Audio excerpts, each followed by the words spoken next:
It may be May in Madden 23, but that doesn't mean that metas don't shift. If you've been paying attention to the competitive space over the last couple weeks, I've noticed a lot of players that are switching their offenses to things that have more variability on similar routes. And I know that sounds oxymoronic of sorts, but in today's video, I'm going to explain to you why you want different levels of breaking corner routes as it pertains man coverage, zone drops, and abilities such as inside shade and one step ahead.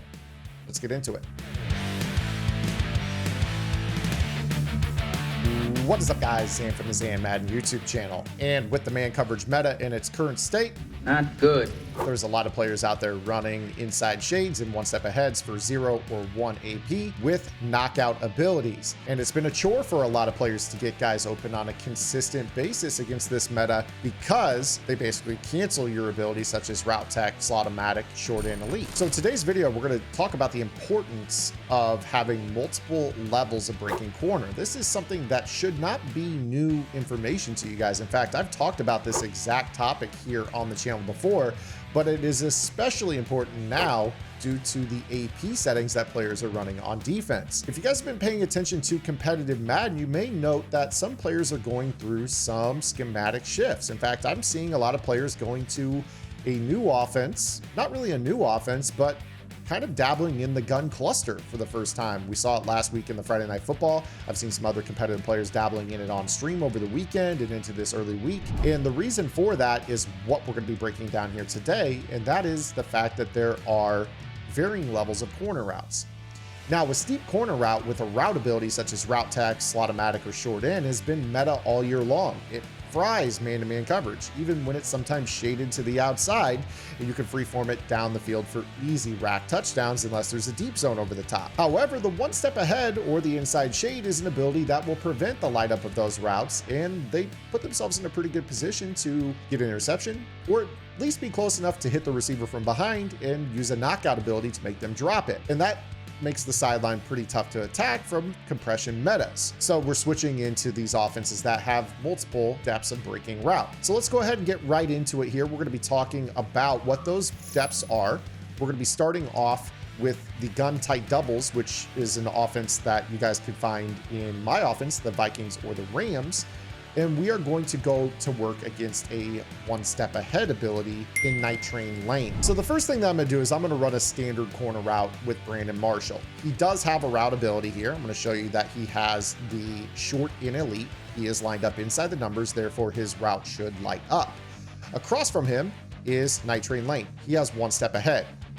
And what you're going to see here is that when I go to throw this, there's going to be no light up from Brandon Marshall. And the one step ahead is in a perfect spot where he could either kind of break on the throw and make a pick, or if that player were to also have a deep route KO, which most players out there tend to, he's going to make him drop it nearly every single time.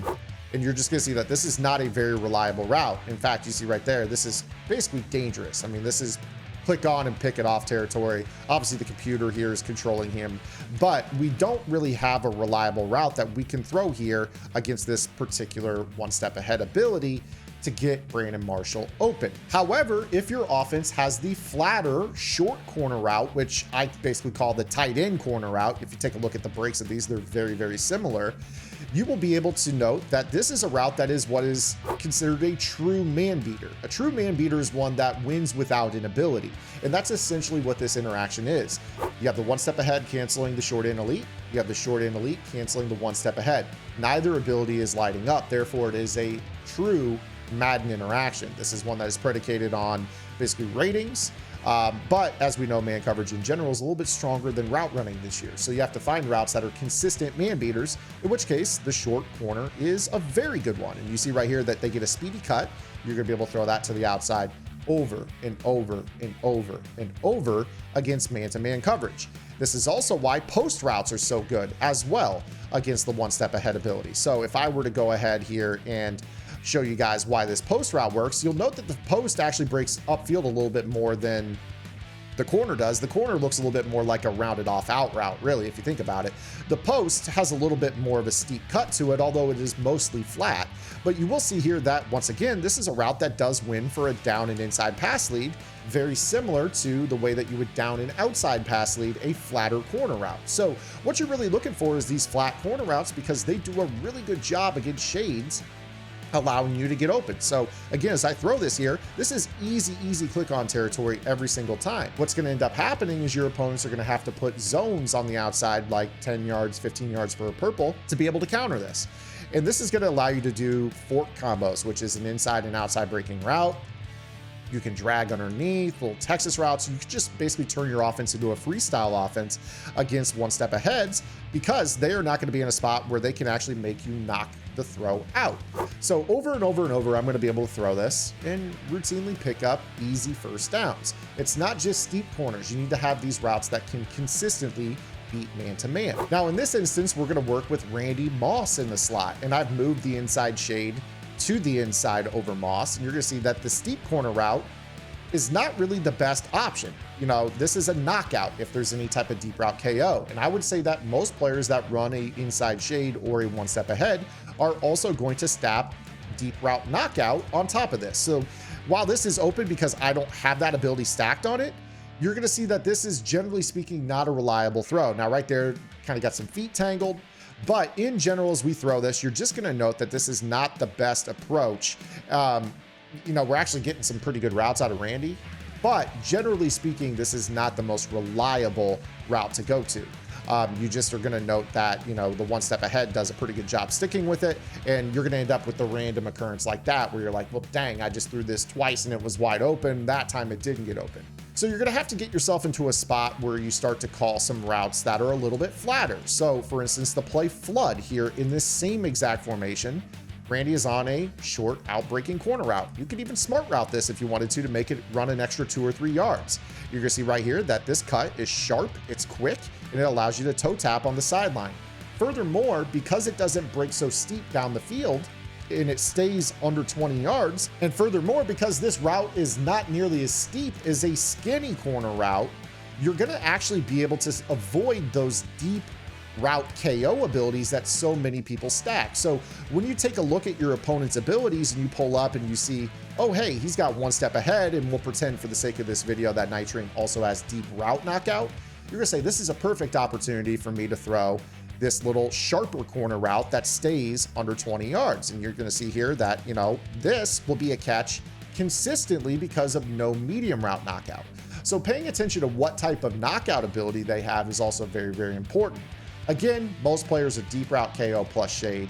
You'll run into a few that run medium, but I would say that is not a fair representation of the meta. Most players are deep route KO plus the shade ability. Which brings me to my final point. Let's take, for instance, a formation such as the gun tight flex. If you have a formation like this and you need CD Lamb to get open against a one step ahead, but you don't have a route that is stock for a short breaking corner route, consider motioning your player across the formation, placing them on a tight end corner route, and motioning them back to the other side. This is going to be great for 2 reasons. One, you're going to be able to figure out exactly what type of coverage it is based off of whether or not they follow. And 2, you've now created this flat corner route that's going to allow you to get your player open against the one step ahead ability. And you see right there, that one step ahead lit up, but it didn't matter whatsoever. Let's take another look at that. We'll show you exactly what I'm talking about. Note here how I motion CD Lamb. Now is tight end hot routes. You see the right side user interface. It says at the top, tight end hot routes. Motion a wide receiver to a tight end position. Place them on a corner route. In this situation, I'm motioning CD Lamb back. I'm going to smart route this up, keeping in mind that CD Lamb has short in and short out. I actually am going to turn off short in and short out by smart routing this up further, which is going to allow for that one step ahead ability to light up. You're going to see actually a light up animation, but it doesn't matter because that route is so sharp that I can click on and cut it off. This is a huge deal. It's a huge deal for being able to beat shades and one step ahead abilities because of the angle of that route. So important for beating this meta and allowing you to keep moving the ball against the heavy cover zero influence with shades and, you know, the spinner meta that we talked about over the last few weeks. I hope that you guys enjoyed this video. I hope that you appreciate the content. I'm working really hard into the summer to keep this game fresh and exciting for you guys. If you guys could do me a favor, make sure you guys like the video, subscribe to the channel, hit the notification bell, and drop me a comment below. And if you guys want more, head over to gridirongameplans.gg, where you guys can see everything I've dropped on the website all year long for just $9.95. Until then, this is Zan. Get in the lab and good luck.